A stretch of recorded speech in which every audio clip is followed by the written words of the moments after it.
book with work by both of you in it. C'est bon? What's that book? Courthouse. Courthouse. Yes. Bonjour. You passed your own test. That's good. Nous sommes heureux de vous voir tous présents là pour un plateau assez exceptionnel autour de la figure de Walker Evans, avec des personnes qui me sont chères parce qu'elles vont toutes pouvoir parler de Walker Evans d'une manière un peu différente, à la fois de façon très scientifique, notamment David Campany, qui est l'un des deux commissaires de la très belle exposition que vous avez cette année aux Rencontres photographiques d'Arles. Aussi avec Jean-Paul Derrider, qui est en bout de table, qui est l'autre co-commissaire et qui aussi va pouvoir vous en parler. Mais surtout, le bonheur, c'est aussi d'avoir parmi nous... Attendez, j'attends que l'avion passe.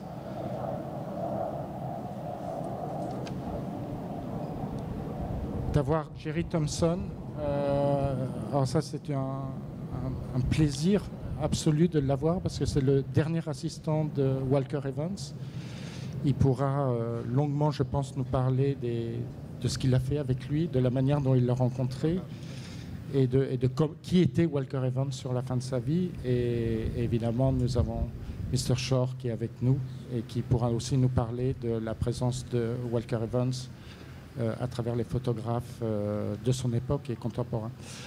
Nous voudrions, à travers cette table, aborder deux grands thèmes, deux grands sujets. D'abord, le premier, c'est lié évidemment à l'exposition actuellement présente et qui en tout cas démontre que Walker Evans a une production assez importante, assez méconnue aussi, dans les différents magazines de ses débuts jusqu'à sa mort, et notamment à travers Fortune, qui a constitué pour lui une source de revenus, mais aussi sans doute une possibilité d'explorer de nouvelles pistes. Et je voudrais tout de suite commencer en demandant à David Campany comment vous est venue cette idée et finalement quelle était la place des publications pour Walker Evans. Alors on imagine qu'au début, ces premières publications dans les années 30 répondaient effectivement à un souci de gagner de l'argent et donc de répondre à n'importe quel type de commande. Mais il semble ensuite que dans les années 50 et les années 60, la situation soit un peu différente. Et j'aimerais que vous nous en parliez en tant que commissaire. Thank you for the introduction. You all look so hot, I feel. We will try and blow the cool breeze of Walker Evans across your fevered brows.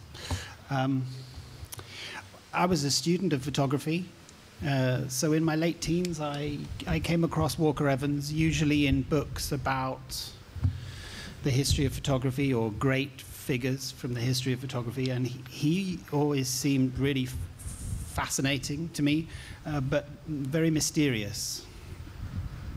It was very unclear to me what kind of person was making those pictures. And since I wanted to have some kind of professional life, I was also curious about how he made a living. And towards the end of his life, Walker Evans gave an interview in which he was asked how he managed to survive. And he said there are only 4 ways a photographer can survive. I hope you're all listening.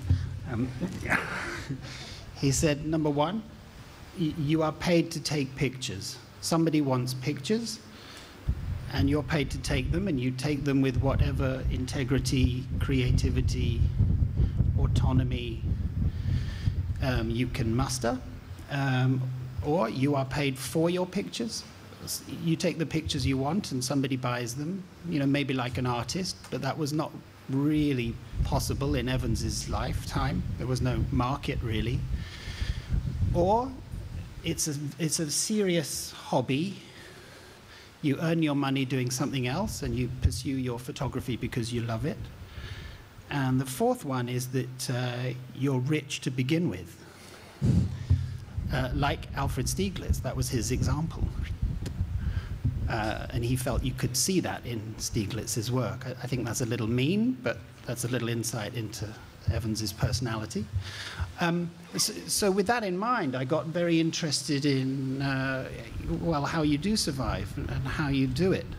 And I came across one of the pieces he made for a magazine, and I was thrilled to find that he'd done the writing as well as the pictures. And that led me to think, well, maybe he had more involvement simply than just taking the pictures. Maybe he was thinking about how pictures work together. Maybe he was thinking about the magazine page as an important cultural site of communication, not just the compromised place where you earn your living. So I started to piece together the bits and pieces of research or memories that people had about Evans and his working life. And then, I'll have to be honest here, the internet came along, and suddenly it was possible to actually track down these magazines, and I just grew more and more fascinated. And there was never a complete list published. Even his archive was not complete, which is at the Met Museum. So in the background, while I was working on other projects, I just put together as much of his material as I could find. And it was quite clear that he took the magazine page very, very seriously. There was no point in simply running off to the galleries. There was no point in running off just to make, you know, precious livres d'artistes. This was an artist who was also a communicator, who understood the space of the popular culture as something actually that was worth fighting for. Not just as a subject matter, and we all know that Evans took pictures to do with popular culture, images of signs or common things, but actually taking a kind of communication beyond the gallery seriously. And I found that fascinating, and that seemed to chime with the way a lot of younger photographers really want to think about photography. It's not enough just to take the pictures, you have to think about editing, and Evans was an extraordinary editor, very idiosyncratic editor, but he was an editor. Maybe you could think about writing to go with your pictures, and maybe you should take control of how your pictures circulate in the world. So, you know, Evans never really joined an agency. He never had pictures syndicated. The page was something that he wanted to control, and that was the starting point for the exhibition, and then we expanded it from there. Can you just raise your hand if you've seen the show? Oh, good. You've made the pilgrimage. Stephen said it was like crossing the Sahara to get to the museum. It's worth it. There's an oasis on the other side, I promise. Mais comme vous venez de le souligner,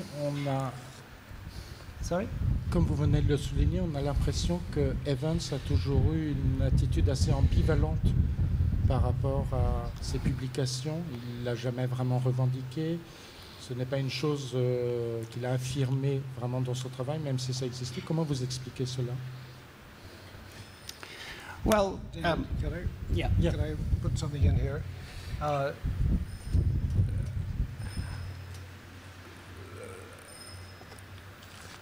First, I'd like to say that I was not Evans' last assistant. Evans had many assistants, and some that I didn't know about while I was working for him, and some that came later. He was a man of many secrets. We had an important connection, and it was very important to me and useful to him for a couple of years towards the end of his life. But the main thing the reason I interrupted David is that I think it's important to make a distinction between the magazine work, as good as it is, and the books that he thought of as his books. Yeah. And all this has to do with a little bit with his conception of himself as an artist. And as has accurately been said, there was no gallery scene during his lifetime, only in the last year or two of it. So the idea of being an artist and showing your photographs and selling them and making a living from it was sort of out of the question. But he had very clear ideas about presenting his work as books. And it goes back very nearly to the beginning of his working life. And the control that he took over the books was on this level, and the control, I think, that he took over the magazine work was as high as he could get it. But it was never on the level that it was with, say, Let Us Now Praise Famous Men, or the Subway Pictures, or maybe the best example would be American Photographs. So as we think about and talk about his reliance on magazine work, I think we really have to keep it straight that that there is this other thing, the books, that towers above it. Yeah, it's that's what fascinated me about the magazine work, was the struggle. You know, most of the magazines for which he worked were owned by, you know, Henry Luce's Time Incorporated, you know, a huge, you know, the biggest publishing house, and it was a battle. And if when you go through his sort of notes in the archive, there's a constant struggle with even though he was given an unusual amount of freedom, there's a constant struggle. You know, he never really photographed a celebrity.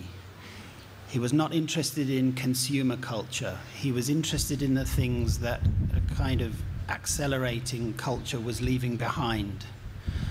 And he's doing all of this in Fortune magazine, which is, you know, the business and industry magazine. So he's putting on a break. He's putting on a break. Didn't he do some portraits of businessmen? Yes. Yeah. He did a lot of portraits of businessmen. The great thing about the portraits of businessmen is you have to kind of wind the clock back to 1940s, 1950s, when it's the beginnings of the cult of the portrait. If you think of sort of Arnold Newman or Joseph Karsh or Philip Halsman, that you can make anyone into a star with, you know, enough lights. And this was the way that business leaders were beginning to be photographed. And Evans would turn up with no assistants and a Leica. And in fact, he wrote a review of Cartier-Bresson's Image à la Sauvette in 1952, and he saw that Cartier-Bresson had made various portraits of famous people, and Evans wrote in his review, you know, if you must photograph celebrities, this neo-news way to do it is the way to do it. One must avoid anything kind of cultish. Peut-être pourriez-vous expliquer comment les sujets étaient choisis par Evans. Est-ce qu'il avait une entière liberté, notamment dans le cadre de Fortune? Est-ce qu'on a l'exemple de sujets refusés? Comment ça se passait concrètement? C'est une chose assez mystérieuse, je pense, pour les visiteurs d'aujourd'hui, si effectivement il imposait des sujets ou s'il répondait plutôt à des commandes de Fortune. He would dream up what he wanted to do, but he still had to pass it by. He kept lists all of his life of the sort of subjects he was interested in, and but it was still a battle. I think the most interesting one that wasn't published, which a lot of young photographers find really fascinating, was a piece that he seems to have had great hopes for, called The Clothes, a document of sartorial actuality. And this is 1961. And he would go into the streets and on the campus at Yale, and he wanted to photograph fashion in a very documentary way, just what men are wearing and how they wear it. And he wrote a text to go with this, and he was obviously making prints. I didn't come across any page layouts, but I think it's fascinating that he was even thinking that he might have a relation to the fashion image, but through something much more sort of sociological, anthropological, almost. I do reproduce a few of those images in a very fine book of the magazine work that was published by Steidl, available in all good bookshops. That's a great example of him sort of having his own agenda, but not complete freedom at all. But some of the writing, as you'll see in the show, is very, very strident. There's one piece where he's literally criticizing what Fortune had published the month before. There's a piece that Fortune published about the kind of new modular office that's coming, you know, the kind of Mad Men type office. And Evans says, well, you know, there are still men in the world who couldn't possibly put in a hard day's work stuck behind one of those desks. And he goes off and photographs, you know, vintage office furniture, which, I mean, this raises the question that maybe the others can talk about a bit.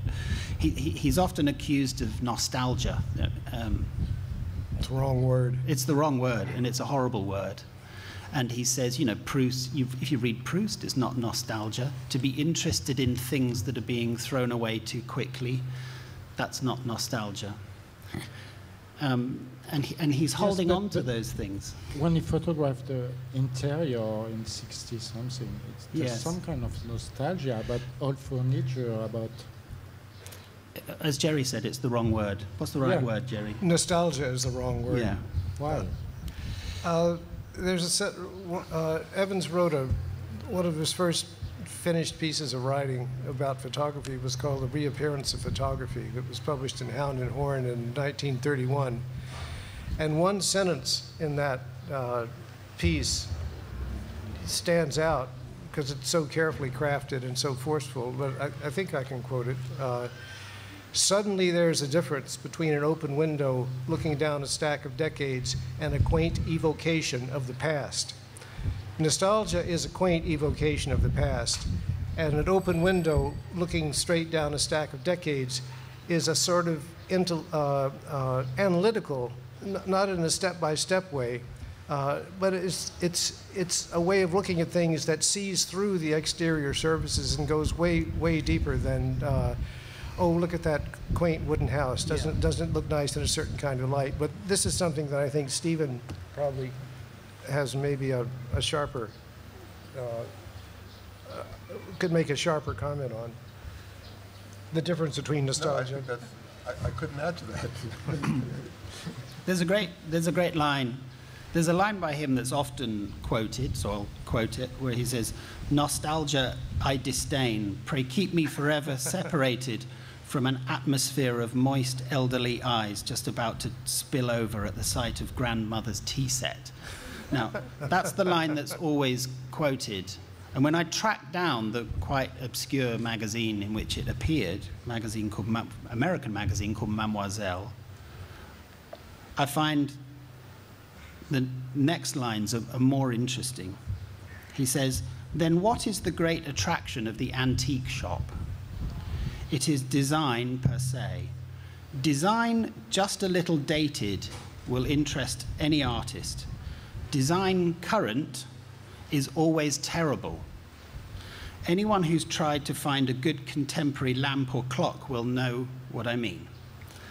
If you say design current is terrible, but older design is interesting, then it must be the aging of the design that takes it from terrible to interesting." And it's, I'll just get a bit heavy for a moment, it's what Walter Benjamin used to call the just forgotten. That part of our consciousness of modern life which is just forgotten but hasn't yet become fixed into history. And I think Evans is onto the idea that there's something really important about how the contemporary becomes historical. And actually, Stephen, you will have to answer this, because I think about this a lot when I look at your work, that when I look at particularly American surfaces and uncommon places, I know you're photographing the contemporary world. Yes.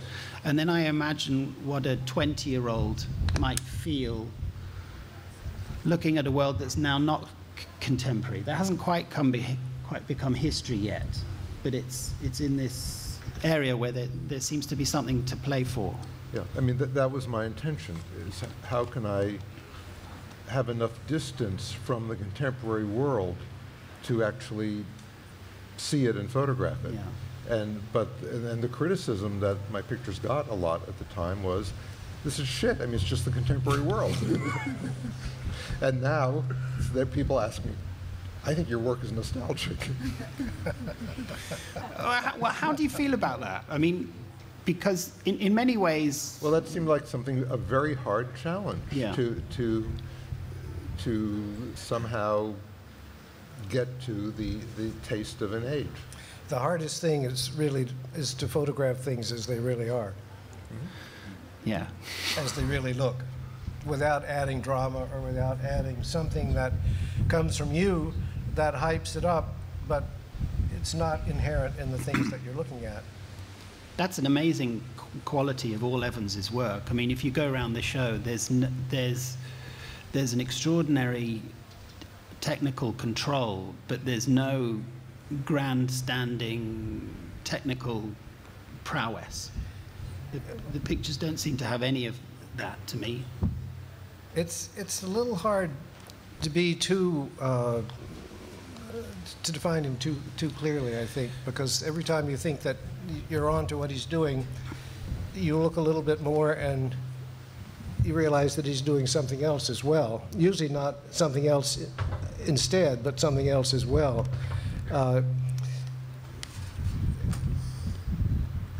Can you give us some examples of... Well, I can, but before I do that, I wanted to try to get something else.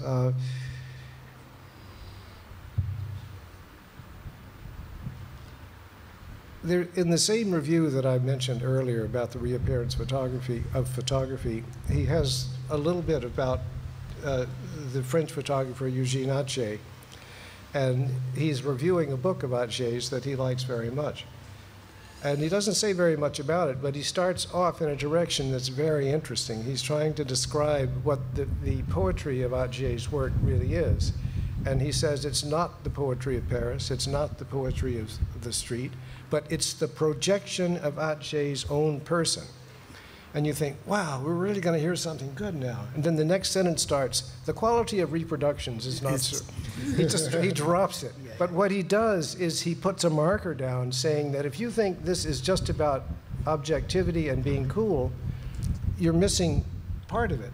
And one of the interesting and puzzling, and I can say it's truly been puzzling for a number of decades, things about his work is how you can't say it's one thing or the other, but the two things sort of come together, drift back and forth. You look at it one time and you think this is subjective, and you look at it another time and you think the great thing about this is the distance.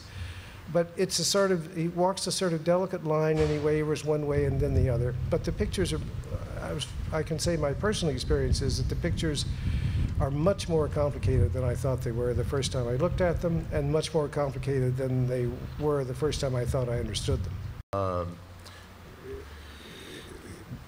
His statement about Atget's poetry, that's very important to me, because I, unlike you, and I mean, I feel sort of the odd person out here because I've had no contact with him and no more experience than maybe most people here that I've looked at his pictures. Hey, well, I've never met him. And the only time I ever saw him speak was at the Museum of Modern Art at the time of his show in, I guess, 72? 71. 71. Yeah. But one thing that really struck me at the time was he showed a couple of pictures and started talking about them as transcendent documents. Transcendent. And so yeah. I heard him, and since you're the one of us who knew him the best, correct me, but I heard him saying that he was viewing the picture as, and this gets to your idea of the complexity and the layer, that they were a document, they were a perception of the world out there. They were at the same time a formal exploration of photography, yep. And at the same time they were something similar, perhaps, to what Stieglitz called an equivalent.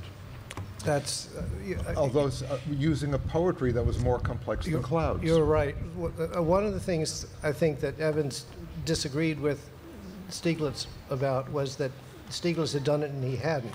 It wasn't that he thought that what he was trying to do wasn't necessarily a good thing to do, but he felt he wasn't doing it in the right way. Well, Stieglitz took the other aspects out.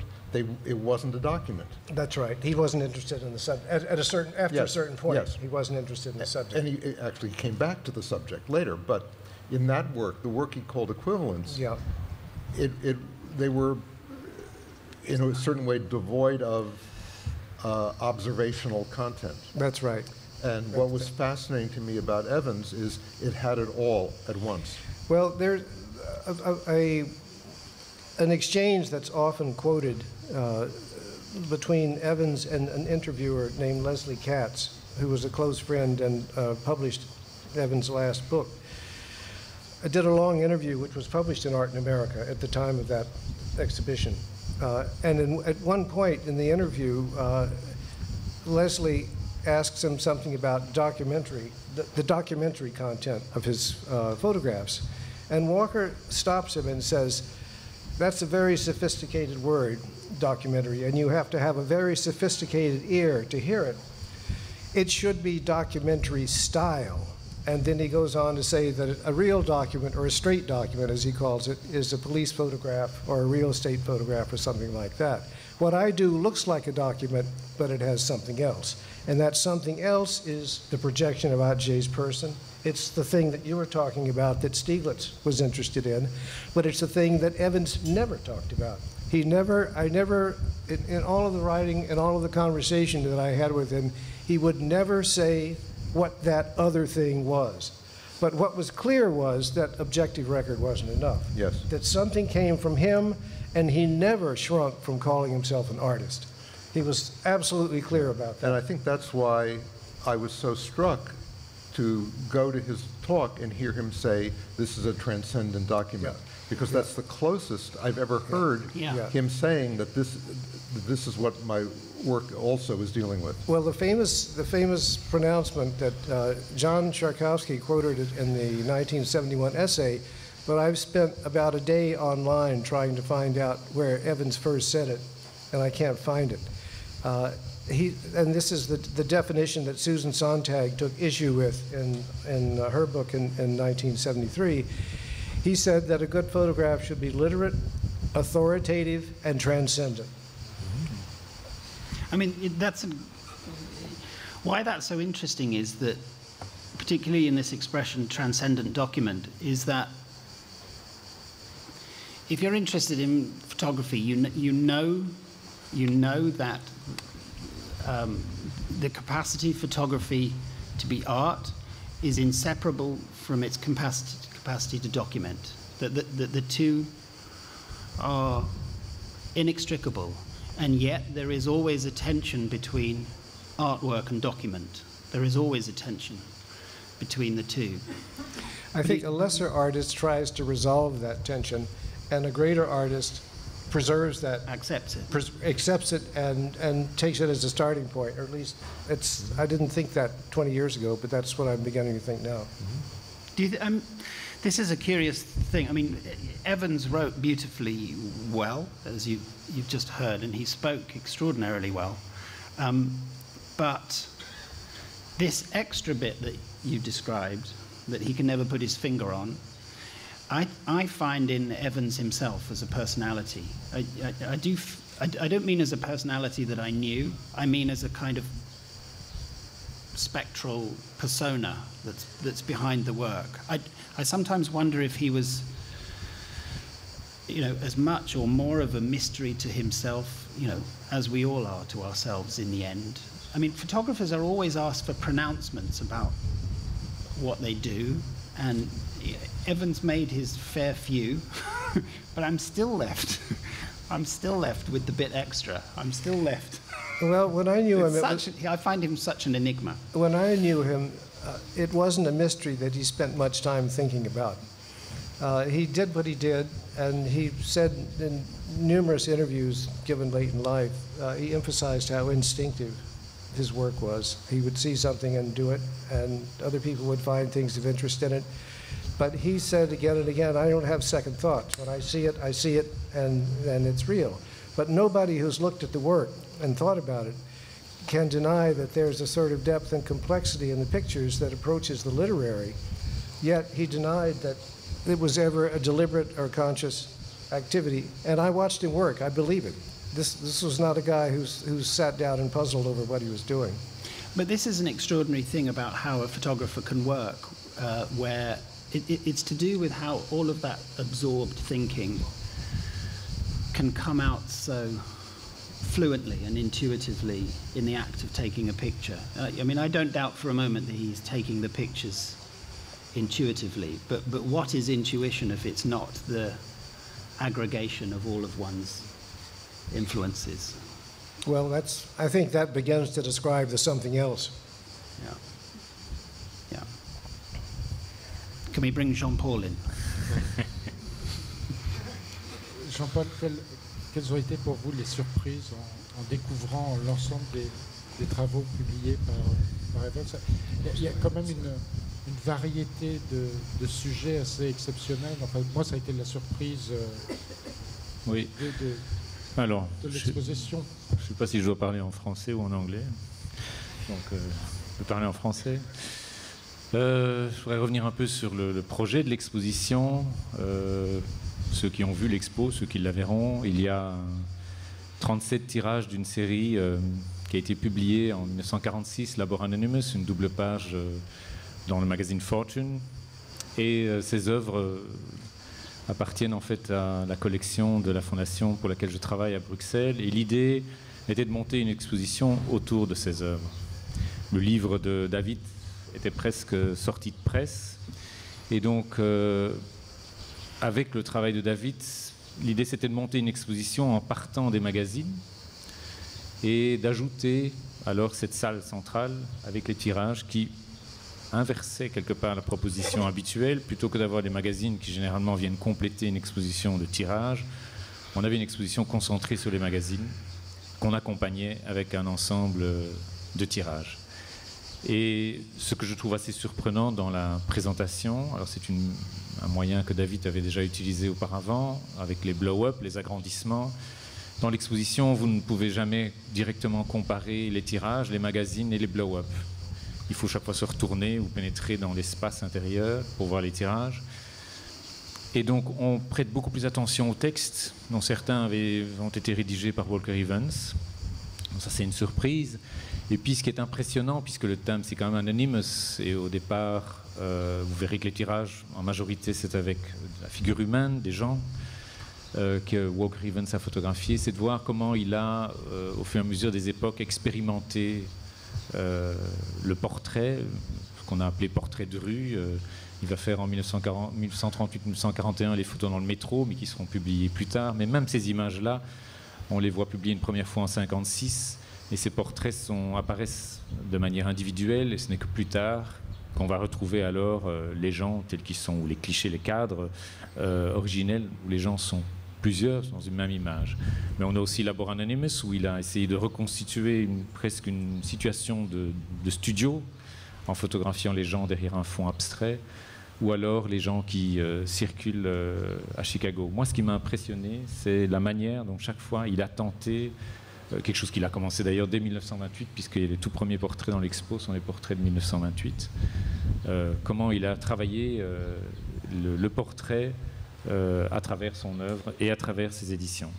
Alors après, il y a plein de sujets différents qui interviennent, et les color incidents aussi, qui font référence au Polaroid qu'on présente dans une vitrine. La vitrine est encore un autre espace, c'est presque un espace mental, où on a les cartes postales, en tout cas qu'il a publiées en 1948, bien avant de photographier, il collectionnait déjà des cartes postales, et ces cartes postales ont un impact sur sa manière de photographier.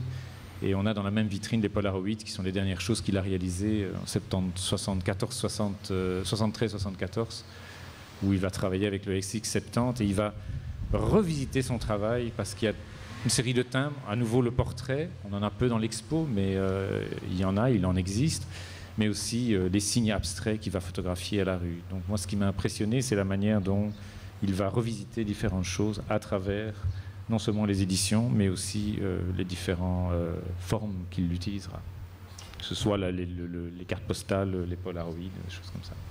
Ce qui est assez impressionnant aussi dans l'exposition, notamment à travers ces agrandissements, ces espèces de posters qui agrandissent les pages, c'est de voir comment finalement, il dynamise la séquence d'images d'une manière radicalement différente de ce qu'il a pu faire dans ses grands livres, où finalement les séquences sont à l'intérieur du livre, c'est le livre entier qui devient séquence, alors que là, vraiment, il joue sur la page entière en confrontant les images les unes avec les autres. Ça, c'était vraiment quelque chose qu'il pensait, qu'il a voulu, ou il a subi une pression des maquettistes de l'époque et il a essayé de la maîtriser tant bien que mal.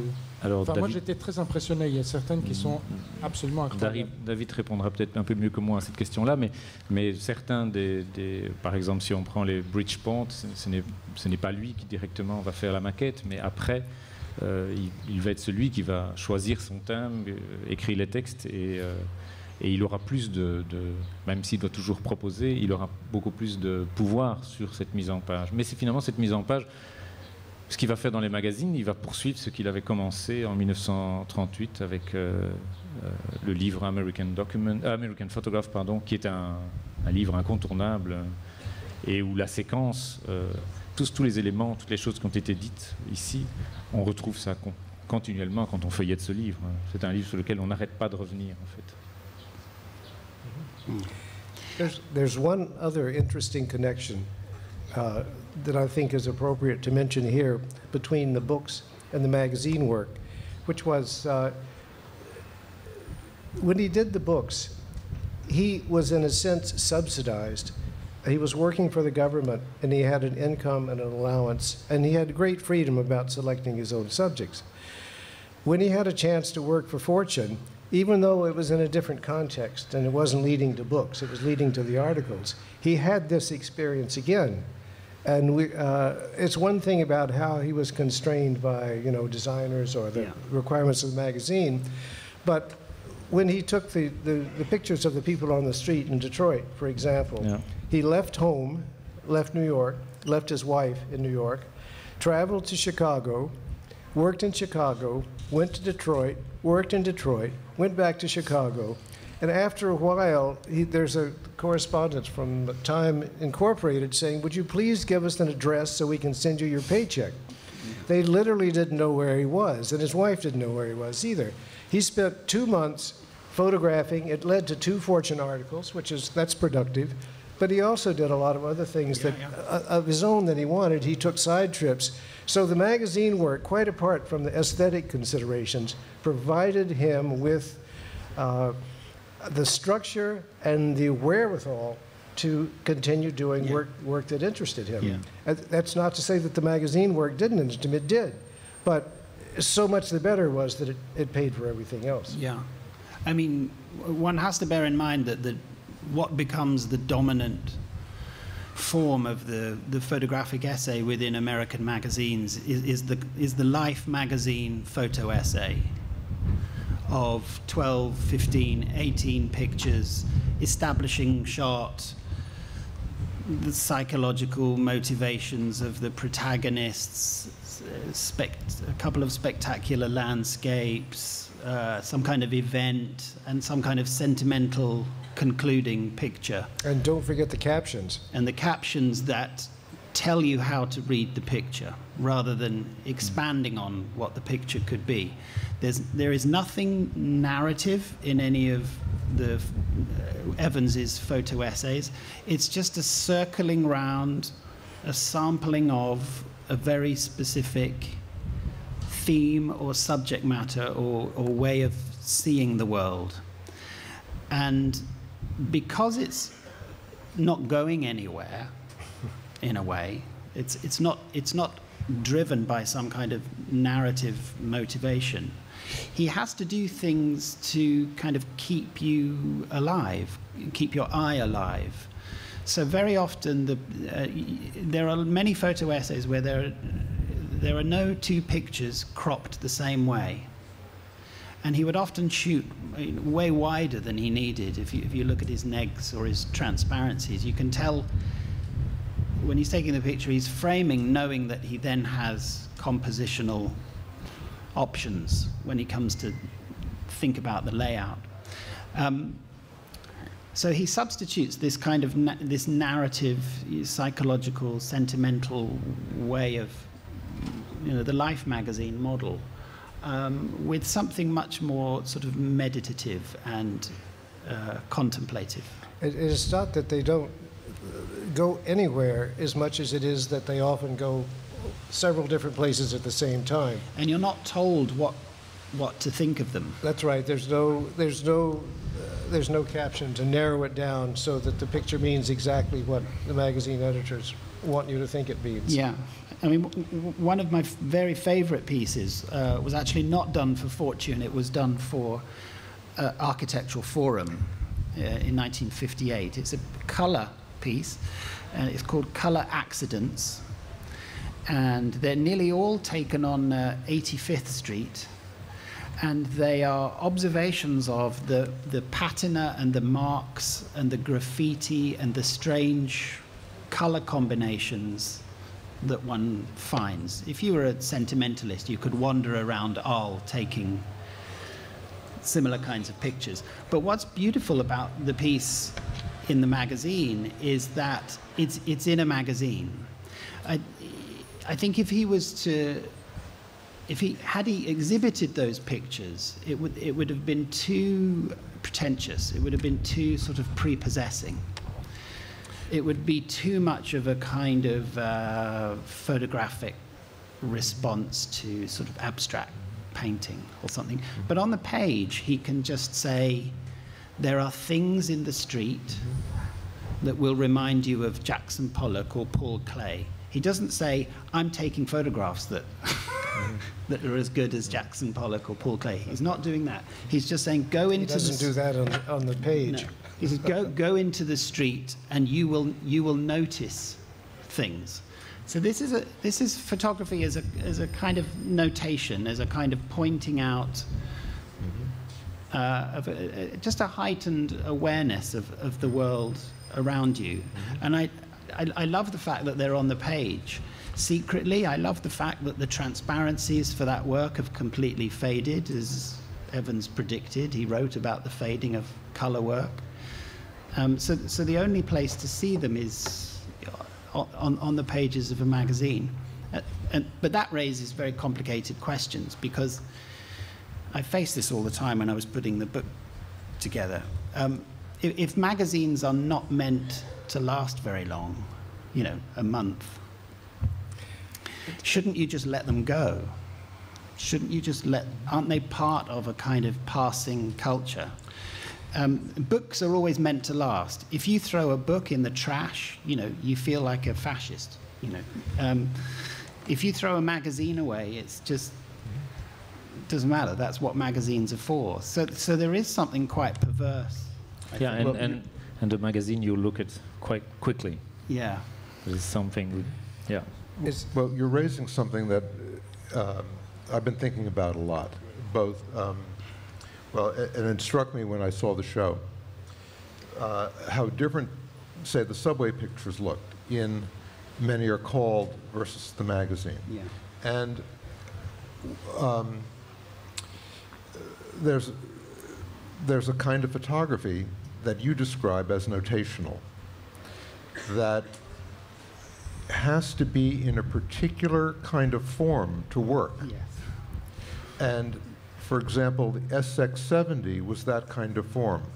And I remember in the 70s when people were having a lot of fun with the SX70. This is the Polaroid camera.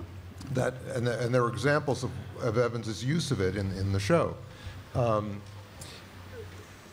One of the problems was they were not reproducible. They were unique objects. And so people would take a Hasselblad, being square, and think they could take the same picture, and it never looked the same. No, it doesn't. There was something about the SX70 that accepted a notational or diaristic use of photography. It was a lightness of weight. Yeah. And the magazine, I think, provided something similar. Yeah. Because, as you said, you look through it quickly. Because, as you said, you throw it away. Because it may be more than one picture on a page, and they're presented with text, and not one picture to a spread as savor this work of art. Yes. And as an artist, I know that it is a release to work in that mode. Yeah. Because you can have fun, you can play, you can experiment and do things. Like, I love the series from the train windows. Yeah. And I think, would he have done that if he were doing it for an exhibition? No. And I don't think so. maybe today he would. Maybe our vision has been educated and, Yeah. and the bar has been moved, where today those become the pictures you see on a wall. Yeah. But in the day he did them, I think he needed the environment of that that freedom of the light touch Yeah. that the magazine provided. It's interesting you say that, and it's just made me think of the answer to the difficult question I posed about, why would you keep hold of these magazines? I think the relation that the show has to those magazines is the same relation that Evans has to the world around him. He's photographing the things, the everyday things that are bound to disappear. You're all French. You don't need a lecture about Baudelaire, but when Baudelaire says we must look to the trash, we must look to the rag picker as the figure who will best account for his or her era. Don't look for the measure of society in the official portraits of the kings and the princes. You look to what a society throws away. And I have to say, if I'm fishing his work out of the trash, it's for those same Baudelairean reasons. Well, there's a letter. He wrote a letter to the Ford Foundation in 1960 requesting funding for a project that was never completed. And the letter actually is a pretty good description of work he had already done. But towards the end, it has one sentence. He's trying to characterize his work, the work that he hopes the Ford Foundation will fund. And he calls it non-academic, non-pedantic sociology and a few other things, trying to make sure that you understand that there's some real informational content in it. At one point, he says he's interested in contemporary truth and reality, which is that's a fairly, a fairly strong statement to the fact that he's interested in what's in front of the camera. Yeah. But the last sentence ends with a sort of paradox. He says, this will show this, it will show that. He goes on and lists a few things that it'll show, and then he says, it may show the importance of certain very small things, Yeah. and it may show the emptiness of certain big things. And so I think that the idea of you don't always know, you can't always tell from the museum that's showing it, or the magazine that's publishing it, or the book that's presenting it, or the wall that it's on, what's truly important. Yeah. Jean-Paul, jusqu'à présent, on avait, malgré de nombreuses études sur Walker Evans, une situation un peu figée dans l'analyse de son œuvre, où on repérait des œuvres photographiques de jeunesse, plutôt fin des années 20, début des années 30, et ensuite le grand style de Walker Evans. En fait, avec cette exposition et même la publication de Walker Evans au magazine Walk, on peut peut-être maintenant avoir une vue assez complète de ce qu'il a fait. Est-ce que, au-delà de ça, on peut voir une vraie évolution, notamment dans les années 50-60 ? Est-ce que maintenant il y a des choses qui se dégagent clairement ? Ou est-ce que finalement le style d'Evans reste plus ou moins le même ? Le travail d'Evans, il est là. C'est la manière dont on l'aborde et dont on le regarde qui change. Je pense que dans l'exposition de 1971, ils pourront le confirmer, on n'a pas prêté attention au magazine. Donc ça, c'est quelque chose qui... c'est un peu comme je disais tout à l'heure, on a peut-être accompagné les expositions de vintage et de tirage, et on a dit pendant de longues années que le meilleur travail de Walker Evans, il l'avait fait entre 1935 et 1937, et qu'après le reste, c'est pas pour dire que ça ne comptait pas, mais voilà, on se rend compte aujourd'hui que c'est l'œuvre de toute une vie, et puisque j'ai parlé des Polaroids, il relance les choses même en achetant ce jouet, puisqu'il appelle ça, c'est un jeu pour lui. D'ailleurs, il donnait les Polaroids quand il faisait des portraits, il en donnait aux gens. Donc voilà. Et donc voilà, je pense que c'est tout ça qui change Et je pense que l'exposition, ici, en tout cas, donne une piste sérieuse. Et je voudrais juste dire qu'il va y avoir un nouveau livre qui va être publié, qui devrait sortir au moment de Paris Photo, qui s'appellera Labor Anonymous, et qui va rassembler tous les documents qui existent, entre autres l'archive du Metropolitan Museum, et qui est donc concentré uniquement sur cette série-là, avec d'autres images pour les accompagner. Jerry Thompson a écrit un article brillant pour ce livre. Il y a beaucoup de documents encore inconnus. Oui, il y a quand même beaucoup de choses surprenantes, entre autres des notes manuscrites de Walker Evans sur ce projet-là. Il y a aussi de magnifiques planches contact dont il avait extrait certaines images à coups de lame. Et donc il y a beaucoup d'images qui n'ont pas encore été, en tout cas qui n'ont pas été publiées et qu'on aura l'occasion d'avoir accès. Et donc David a également écrit un texte pour ce livre, ainsi que Heinz Liesbrock, qui devait normalement être là aujourd'hui, et qui lui est le directeur d'un musée en Allemagne, le Quadrat Museum, le Joseph Albers Museum, qui organise une rétrospective de Walker Evans au mois de septembre. Donc voilà. There's a remark that was made on the occasion of this retrospective in 1971, where John Schakowsky of MoMA said that Evans had hit his creative hot streak around 1935, 6, 7. And I would agree with that. I think if you are going to have a hot streak where you're completely attuned with the world that you're in, and you're at the height of your powers for whatever it is, making transcendent documents, I think you're going to do it within your first decade of engagement with the medium. It's a cruel thing to say, but most photographers do their best work when they're very, very young. And then they face a question of what comes next. Do you reinvent yourself? And you can do that in lots and lots of ways, and Stephen is a fantastic example of that. As soon as he gets bored, he'll switch to something else. I think Evans had reached a peak as a kind of picture maker, tableau maker. I don't think anything just as a picture got any better than 1935, 6, 7. But it's quite clear that Evans asked himself whether that was all there was to photography, or whether a photographer has to say, is it about other things? Is it about the relation between pictures, which he was already exploring in his book sequences in the 30s and early 40s? Might it be about the relation of image to text? Might it be about taking a bit more control about how your pictures circulate in the world? And might it be about reinventing the way you see and the way you see with a camera and what's possible?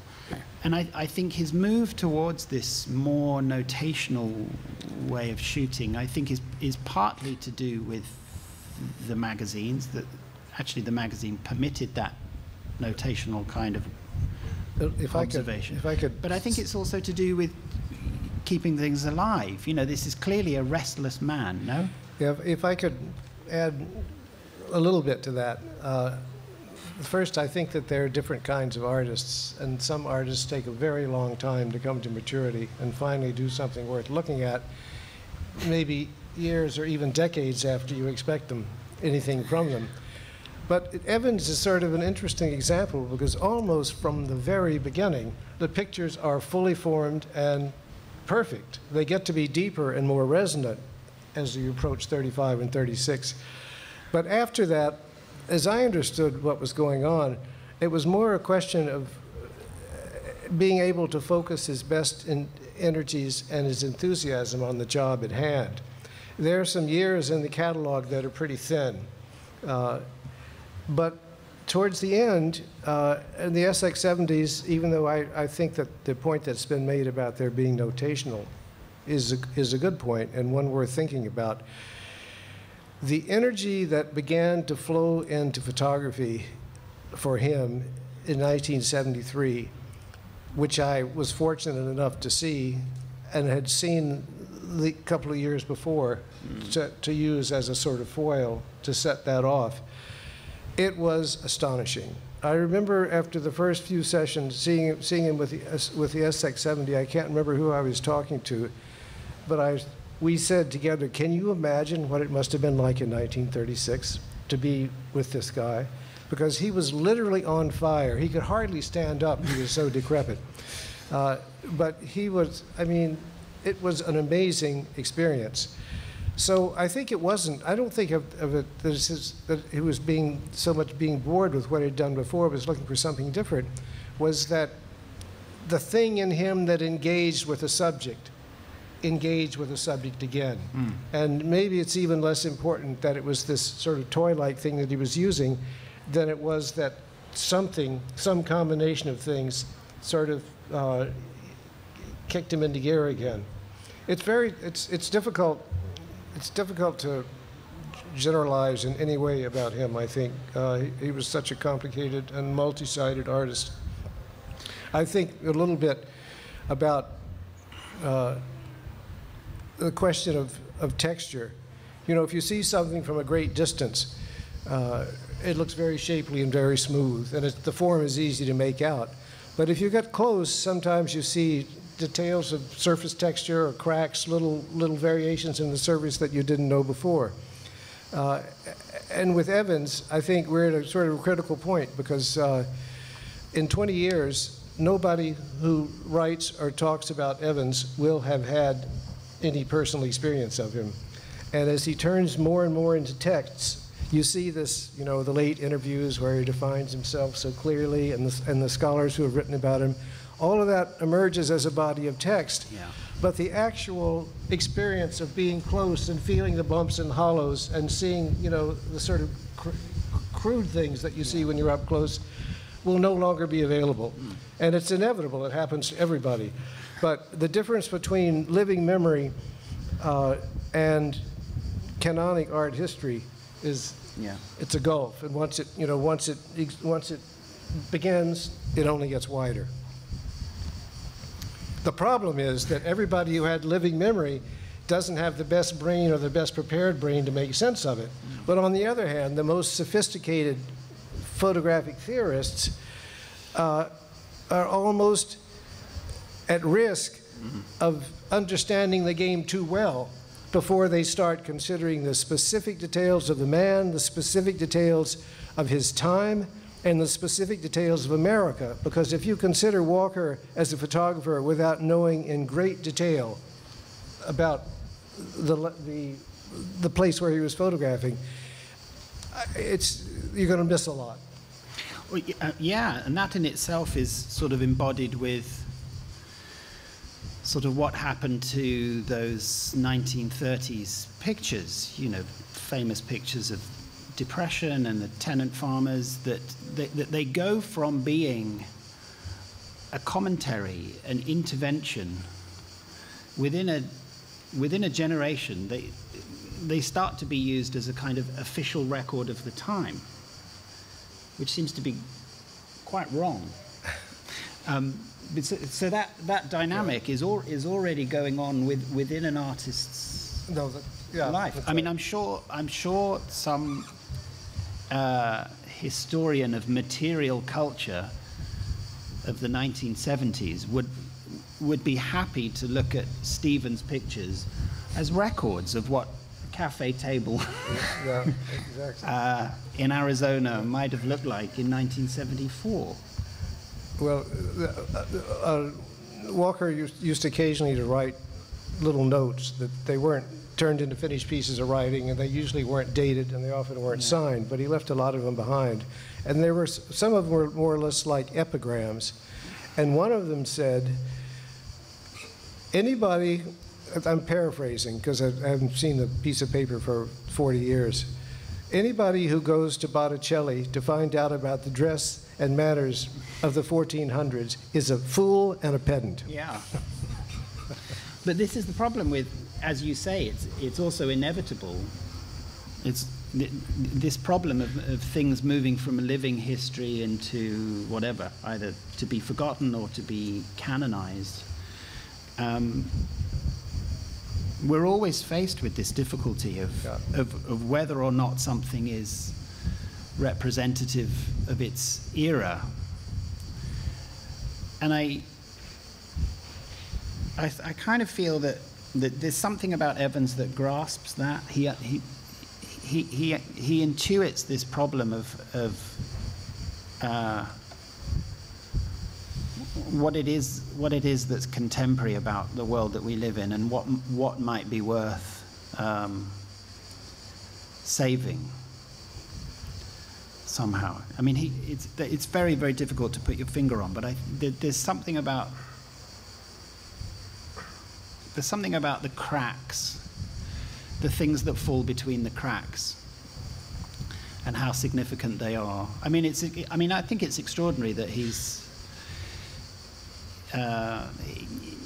does it with such conviction that he himself has not fallen between the cracks and he sort of continues to be returned to. Of all the figures of his generation, he's the one that seems to me the most contemporary, the most mysterious, and the most valuable somehow.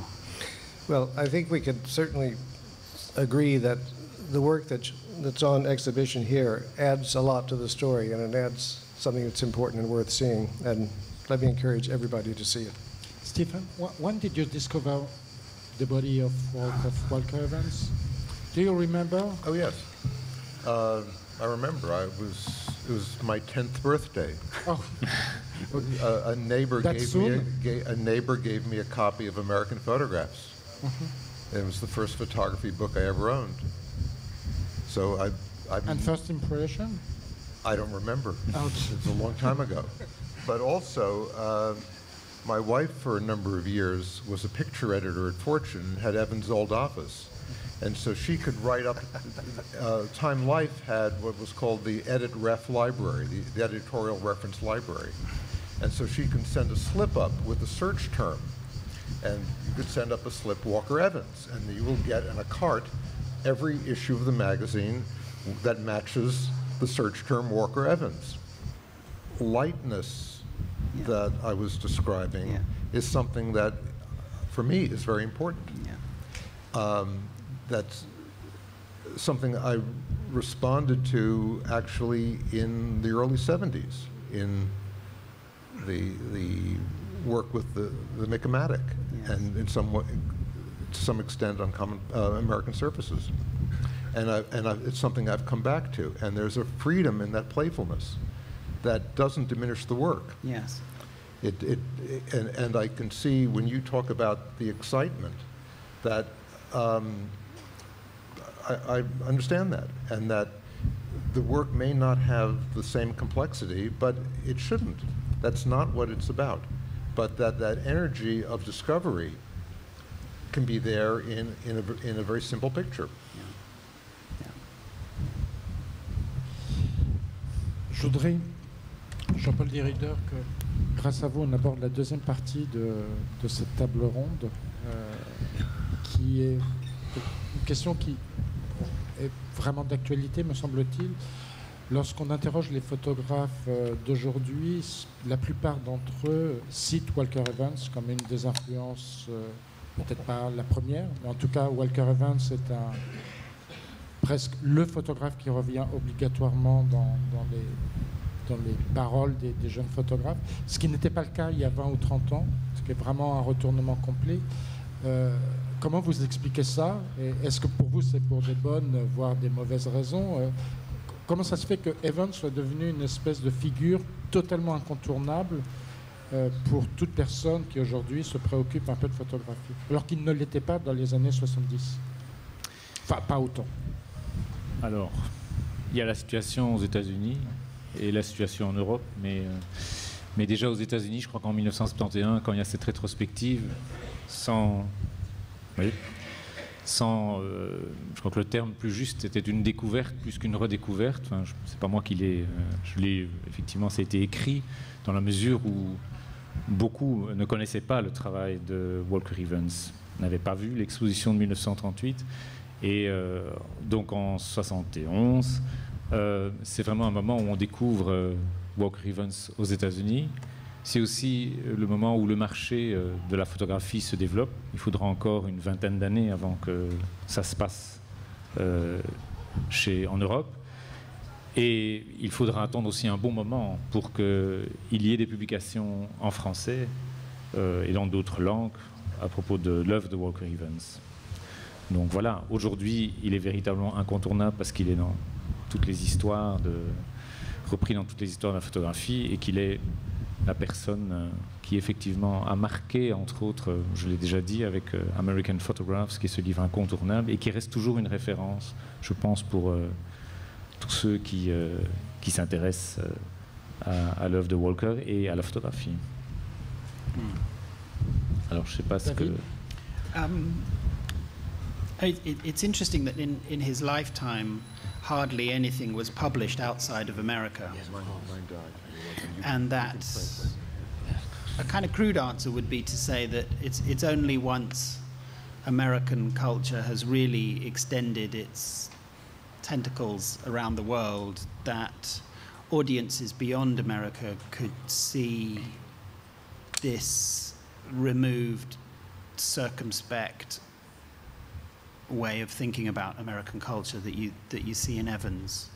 That would be one reason, but that doesn't really completely explain why a 20-something or a 19-year-old might be interested. It might also have to do with his complete phobia of pretension and bullshit, and the kind of gross overinflation of the art market, which his death heralds, in a way. I think a lot of those figures of Evans's generation and earlier are appealing because, precisely because the art market had not yet distorted things. I don't want to sound nostalgic. I think the art market has also enabled an awful lot of very interesting photography, but I don't think on the whole you would say photography has got better since we've had an art market in it. It's gotten different. It's gotten different. It's gotten different. And so there might be something slightly exotic about Evans as someone who's clearly documenting his own world and not ours, but for those reasons seems incredibly contemporary. The sentiment, the attitude to the world still strikes a chord.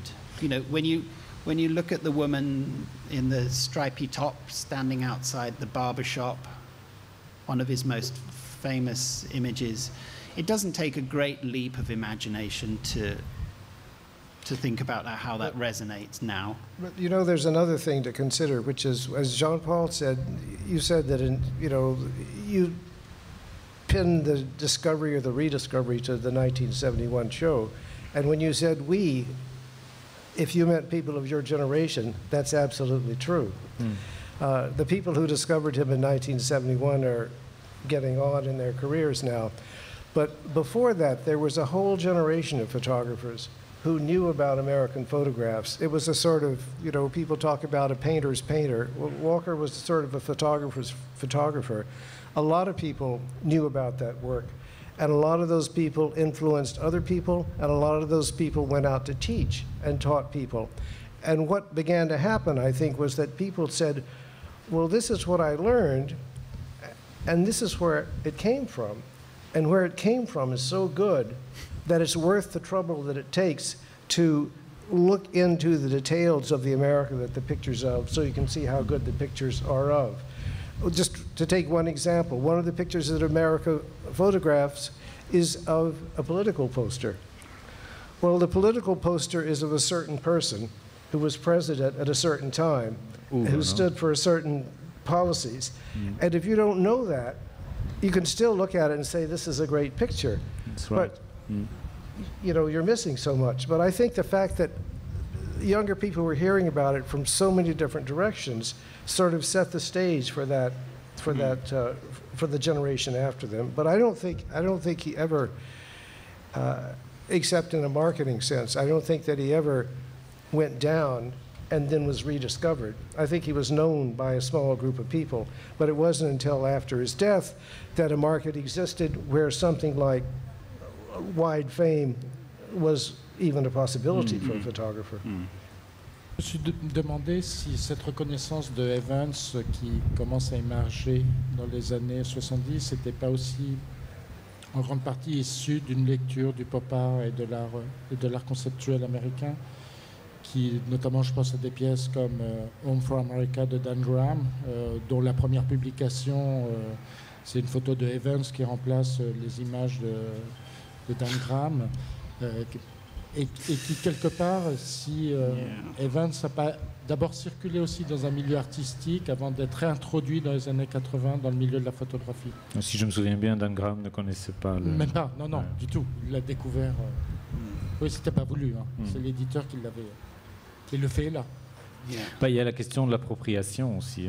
Dans son travail, dès le début, The Crimes of Cuba, il y a déjà des images qui ne sont pas siennes, et donc il va très tôt, et dans les magazines aussi, il va utiliser des images qui ne sont pas à lui. Ça, c'est quelque chose qui est devenu une forme artistique qui peut aussi avoir influencé la reconnaissance. Yeah. This is one of the things that artists found in Evans. As Stephen said, when he first looked at Evans' pictures, there were some things about them that you understood, but there were other things that it took you longer to come to. That was exactly my experience. And I think so many artists have found different things, and they've taken them off in different directions. The appropriation idea is absolutely right. There are other photographs where you can find a precedent for the photographs taken today that actually question what a photograph is. American Photographs is full of images that refer to photography, and that sort of question the status of photography, question the validity of photographic images. But for Evans, I think I said this earlier, but it's worth repeating, that was only one facet of this huge thing that he did. But I think it's been possible for talents of different, leaning in different directions, to take a piece and go off here, take a piece, go off there, take a piece and go off there, and all legitimately and honestly say that Walker Evans was my influence, but that's not the same thing as saying I'm doing what he was doing. Yeah, I should say that I'm of a generation that came into photography through the next generation of people that were teaching, that had come out of conceptual art. And they understood Evans as a kind of MoMA formalist. Yeah. And the David, I'm of a generation of photographers who came to photography as a 12-year-old in the closet of my bedroom where I built a darkroom, and I was completely in love with the magic of the images. And it was decades before I even heard of Walter Benjamin or any other theoretical approach to photography. Well, me too. You know, we can. Yeah, I had a darkroom in my teenage years as well. But between me and them, there is this whole layer of understanding. The point is this: there was a kind of presumption that in Evans there was something to reject. And my real discovery... You mean you're speaking of your generation's experience? No, not my generation's experience. The generation that had... Well, let's go back a bit. If the kind of anti-Sharkowski... The backlash against that MoMA canon, I had great suspicions about. I thought it was too hasty. And a whole generation of artists had started to turn towards things like using image and text as a way to critique, I don't know, the authority of the image or the transparency of the image. And when you look at Evans's magazine works, and he did make a piece with images that are his and other people's in 1946, and it's called Homes of Americans. And he gives you the pictures, and he gives you this extraordinary text at the beginning, and he says, photographs are ambiguous things. They're risky things, dangerous things. He says, I'll give you the captions, but they're at the back. You look at the pictures first, and you make up your own mind. And then when you get to the captions at the back, if you've done what Walker has told you to do, if you get to the captions at the back, you realize that none of the pictures are quite what you might think they are. So he's on to precisely the questions that that conceptual generation was rejecting him for. As Jean-Paul said, he was thinking about appropriation as early as 1931. He reviews a book called Photo-Eye, and he says there's a press photograph here, and it's been dropped into these artistic images. Sarcastically, he says, because you like nice things. It's a police photograph of a dead body in the street. And within 2 years, he's using exactly that same way of working. With a dead body in the street? With a dead body in the street, in this book called The Crime of Cuba, which we have in the show here. So that hasty rejection of Evans, I think, is completely unfounded. But this brings us to a broader problem, and it's to do with the fact that photography understands its past so badly. So badly. There's always an arrogance in photography that presumes that now is the moment of greatest enlightenment about how images work. And there may not have been the kind of technical and critical language in Evans's day. But if you really look, and you look at the kinds of images and the kinds of strategies he's using in the show, I mean, it's kind of mind-blowing. I mean, he's doing exactly what he was supposedly being, exactly the kind of things that the subsequent generations became interested in and rejected him for. That he was this kind of bastion of a certain kind of formalism. Well, I suspected that from the off, and I think that's what's kept my interest going over all my adult life in his work. And as I said before, he still remains a mystery to me. I mean, I don't. Maybe Jerry can say something about this, but I suspect there was something about it in it all that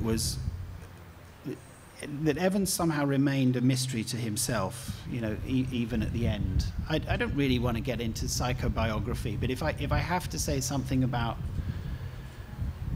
him as an artistic person, it's that whatever the restlessness was, or whatever the curiosity was, I just don't think even he quite fully understood it. Well, in 1931, Lincoln Kirstein wrote a journal entry. He was very interested in Walker. They were spending a lot of time together. And he's noting his artistic habits, but he's also noting his personal quirks. And one entry, I can't remember what he's describing, but it ends with a sentence very much like this: "The springs that work him are buried pretty deep." Fair enough. And the other remark that comes to mind is from a Frenchman, André Gide. I know it in English, but what the quotation that comes to mind is, "Don't understand me too quickly." Yeah. That's a good title for a show. Stephen? Well, yeah, I had a question, David. When you said... Oh, sorry. When you said the generation of photographers who questioned this, Yes. were these photographers or were these theoreticians? Well, a lot of them were both. Because it seems to me that some of the criticism of photography that I saw in the 80s Yes. was people who didn't understand what the old school traditional photographers took as the very basis of what they were doing. To say that there's a transposition of the world into a photograph, that a photograph is fictive, and make this the subject of your work. Yeah. Well, this is where you where for an older generation, this is where you begin. Yes. And that's the basis of the language that you then can use to make something dangerously called, in quotes, truthful. Well, I think there's something about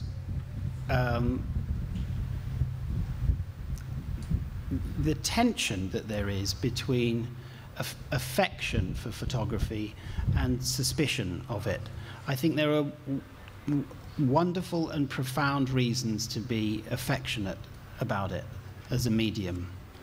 And I think there are also important reasons to be suspicious of it as a mass medium, let's say, with all its manipulations, with all its power, with all its distractions.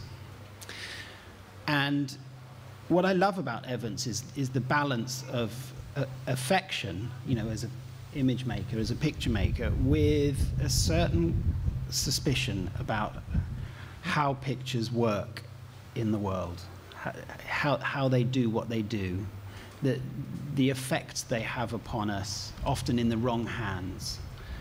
I think while he's pursuing photography as an art to the highest level, slightly counters that in a way, because this beautiful essay that Jerry has quoted from, called The Reappearance of Photography, which was published, he publishes in 1931. He doesn't really know yet if he's seriously going to stick with photography. He thinks so, but he's not sure. It's a survey of recent photographic books, so Adjei, Sander, Rengapatch, Photo Eye, some of the surrealists. Zander. Oh, yeah, Zander. And it's published in the autumn of 1931, at exactly the same time that Walter Benjamin publishes A Small History of Photography in Germany, Kleine Geschichte. And they look at exactly the same books, and they come to exactly the same conclusions. It's uncanny. It's uncanny that these two figures couldn't possibly have known each other on different continents in the same month, review the same books, and come to the same opinion. It's mind-blowing. It's completely mind-blowing. Ok, avant de se séparer face à la richesse de ces interventions, peut-être qu'il y a une ou deux questions dans le public. On va vous passer un micro. You're doing extremely well. It's 5:30. We should all be asleep. Speak a lot.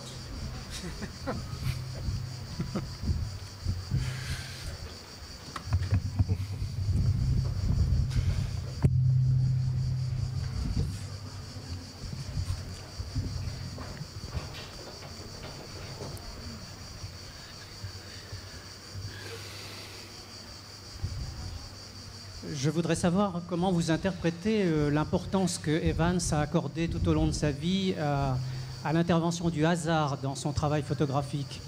Depuis les années 30, avec ses photos prises au jugé depuis une voiture en mouvement, les photos prises depuis une vitre sale d'un wagon de train, les dispositifs des prises de vue dans les rues à Chicago et à Détroit, ou dans le métro avec la poire sur laquelle il appuyait, comme s'il y avait toujours eu chez lui une sorte de défiance, vous parliez de suspicion, ou de désillusion par rapport à la posture de l'auteur, par rapport au pouvoir du photographe. Comment vous interprétez cette préoccupation constante? Yeah. That's fascinating. One thing I must correct you on, when he took those pictures from the train window, he had the train companies clean the windows first. They are not from dirty windows. I think he understood chance as an essential part of how you could pursue photography. You know, the hunter, the fisherman. What's really interesting is that the more the work depends on chance, the more work you have to do in the editing. Because what you're doing with gathering pictures according to a system that has chance in it. So let's say you're on the metro, people come sit down next to you, you make a decision about whether to photograph them. It's only just technically possible in 1938 to do this when he starts photographing. And he makes maybe around 650 portraits. He's then got the problem of how do you edit it? And we sort of try to address it in the show here because nothing much happened with those metro subway pictures for a while. Then James Agee died, and there was an opportunity to publish them in a journal, and James Agee had written a little text about them. And Evans seems to be choosing pictures that mirrors what Agee seems to see in them. So he's using Agee as a guide from this gathering of chance images. And then there's a chance to publish them in Harper's Bazaar, and it's a completely different choice, completely different cropping. It's not entirely Evans's arrangement on the page. He's already made a dummy, a maquette for a book, again with completely different croppings. And then finally there's a chance to make a book called Many Are Called, which he publishes in 1966, which everyone now thinks is such a contemporary book. And I think it has maybe 88 of these pictures. And because it's a book, everyone thinks this is it, this is the statement. But it's quite clear that Evans is really wrestling with that as a body of images. How do you, what are the criteria for even making choices? I've gone in the subway, I've made these pictures, surely they're all valid. I've given over almost everything to chance. Not completely, they're not like surveillance pictures, though they have a flavor of that. So the more you let chance in, the more problems you create afterwards. And I think he understood that as a avenue for photography, a potential. I think the same is true with Labor Anonymous. You know, the more you look at the range of images he made, the more interesting it becomes. Why was it those 11 that were published? What's he after? Is he looking to make just a survey? Is he looking for something that just feels like chance? Because it doesn't look like chance on the Fortune magazine anymore. If you look at the 37 prints you have in the exhibition, there are only 2 which are printed in the magazine. And in the magazine you don't have this chance aspect. I think that chance was something that we should actually go. Let's take another question. This has gone on too long. It's working. Thank you. I wondered if the gentleman had his own feelings about this. I always think when someone asks a question, they're really thinking something. What are your feelings about chance? En regardant les images de Walker Evans, j'ai toujours la sensation qu'il oscille entre cette idée qu'il va se débarrasser d'une part de sa maîtrise, qu'il va laisser le plus possible de place au hasard, et en même temps qu'il récupère constamment, il recadre constamment, il reprend, il retouche. Enfin, il y a une sorte d'oscillation entre ces deux dimensions de son travail que je trouve fascinante, et comme une sorte de paradoxe constant. C'est ce que je ressens en regardant la totalité de ce que je peux connaître des images à travers les publications ou à travers les expositions que j'ai pu voir. Yeah, I'd agree with that. Cocktail hour. Well, I think one more in the back. One more. Please. The man that stands between us and a good time. Okay, in that case, I'll do it. This discussion has provoked a question from me that's sort of related to a historical issue, and maybe somebody there can help me answer it. When David, you used the term document, you said Walker was documenting his world, and that's a very contemporary use of the word, but it's almost the equivalent of recording. You know, it's very sort of kind of dry and straight, and but wait. But also, you know, when the term was, I think, first introduced, Grierson almost never used the term alone. Yeah. He almost always coupled it with this term expression. Yes. So it was documentary expression that he was on about. And Walker, news to me, apparently rejected the term for a long time, and then later in life embraced this concept of the transcendent document, a document that transcended documentary, something like that. When did the term shift into a kind of quasi-pejorative? Do you happen to know when documentary expression turned into something drier and colder and without emotion? There's a dissertation in the works at the University of Chicago by a scholar whose name I can't remember, whose subject is the invention of document. Yeah. And she cites it in around the 30s. And I think, I don't want to misrepresent her argument, but as I understood it from a very brief abstract, she suspects it has political motivations. Yeah, I think there's a... Oh, that's very good. There's I mean, when I said, you know, Evans is documenting the world, it was in response to Stephen saying that notation is an intelligent business. We have an idea that documents are kind of dumb things, they're stupid things, and most of them are. But there's no reason why one couldn't make an intelligent document. There's no reason why one couldn't use all of one's resources, intellectual, artistic, to make something quite profound out of what is a kind of, what can be just a kind of mere automatism. I think, for example, that's what he sees in Ajay.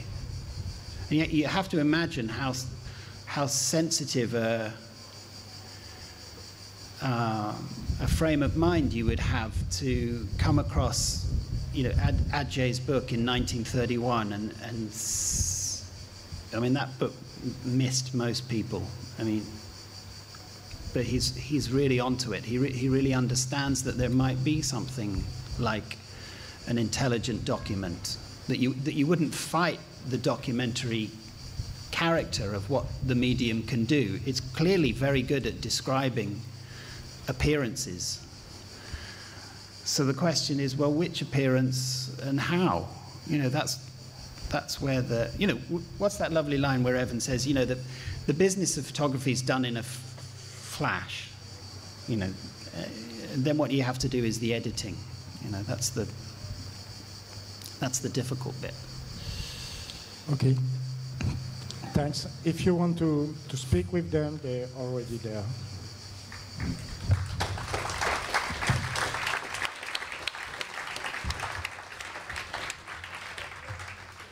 Go get a drink.